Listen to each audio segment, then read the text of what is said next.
Bonjour, bonjour. Gloire à Dieu pour cette nouvelle journée encore dans laquelle on continue sur ce que nous avons donc amorcé, commencé cette semaine. Donc on parle du royaume des cieux, le royaume du Seigneur.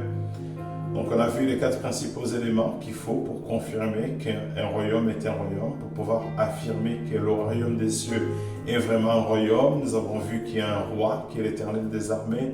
Et là, on est en train cette semaine de nous intéresser au domaine. Parce que si quelqu'un dit qu'il est un roi, il faut bien qu'il ait un domaine sur lequel il règne. Donc hier, on a vu que ce domaine était vraiment un pays avec une capitale.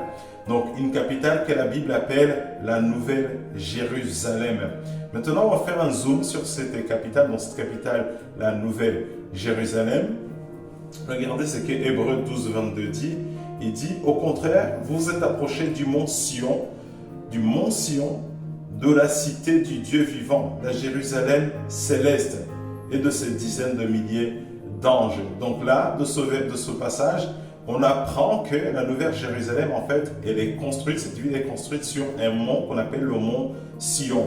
Donc je ne sais pas si, par exemple, pour les habitants, ceux qui habitent en France, vous êtes parti en Savoie ou alors vous avez pu voyager en Suisse, vous avez des villes qui sont comme suspendues sur des montagnes.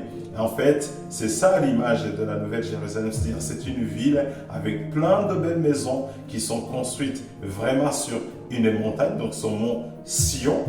Maintenant, la question que je te poserai, c'est est-ce que tu as envie d'habiter une de ces maisons qui sont dans cette ville? Donc la Nouvelle Jérusalem, une ville suspendue donc, qui est construite sur une montagne. Et après, la Bible aussi nous parle de sa beauté, l'éclat de cette ville. Et regardez ce que la Bible dit, Apocalypse 21, 10, 11. Donc il me transportant, c'est l'apôtre Jean qui a une vision, il me transporta en esprit sur une grande et haute montagne et me montra la ville sainte, Jérusalem qui descendait du ciel d'auprès du Seigneur. Et les rayonnait de la gloire de Dieu. Donc l'éclat de cette ville ressemblait à celui d'une pierre très précieuse, d'une pierre de jaspe ou de diamant, transparente comme du cristal. C'est-à-dire que la ville, elle est rayonnante, vraiment comme une pierre de jaspe ou de diamant. Vous pouvez vous faire l'image de ce que vraiment cela représente. Apocalypse 21, toujours, la muraille a été construite en jaspe ou en diamant. Donc les murs sont construits, s'il vous plaît, en diamant. Les murs des maisons sont des murs en diamant. Ceci, le Seigneur n'a pas mis ceci dans la Bible pour nous distraire, frères et sœurs. C'est pour nous donner l'image de la gloire qui vous attend, qui m'attend si vous êtes nés de nouveau et que vous marchez dans l'amour de Dieu.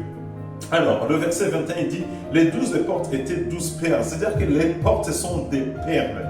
Regardez ce que le verset 21 dit, chaque porte était faite d'une seule perle. Donc, la place de la ville était en or pur. La place de la ville est en or pur au ciel, comme du verre transparent. Donc, si vous êtes né de nouveau, cette gloire vous attend. Si vous n'êtes pas encore né de nouveau, vous pouvez inviter le Seigneur Jésus-Christ à devenir votre Seigneur, votre Sauveur, et il pourra vous amener, vous et moi, dans sa gloire. Que le Seigneur vous bénisse. Très bonne semaine.